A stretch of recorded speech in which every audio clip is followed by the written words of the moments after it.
ডাক, টেলিযোগাযোগ ও তথ্য প্রযুক্তি প্রতিমন্ত্রী জুনায়েদ আহমেদ পলক বলেছেন, আইসিটি খাত থেকে দেশের রপ্তানি আয় $2 মিলিয়ন উন্নীত হয়েছে। ফ্রান্সের রাজধানী প্যারিসে ইউরোপের সবচেয়ে বড় স্টার্টআপ এবং প্রযুক্তি ইভেন্টে বিভাটেক নিউজকে দেয়া সাক্ষাৎকারে তিনি এই কথা জানান। We are exporting to $22 billion, and this is the first time we are taking our 12 startups who are really working on different emerging technologies in the Vivatech in Paris.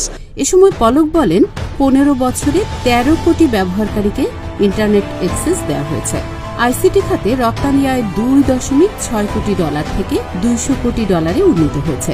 বর্তমানে বাংলাদেশে প্রায় 7 লাখ সক্রিয় আইটি ফ্রিল্যান্সার রয়েছেন, যারা বিভিন্ন online প্ল্যাটফর্মে কাজ করছেন। দেশের প্রায় 2500টি সরকারি পরিষেবা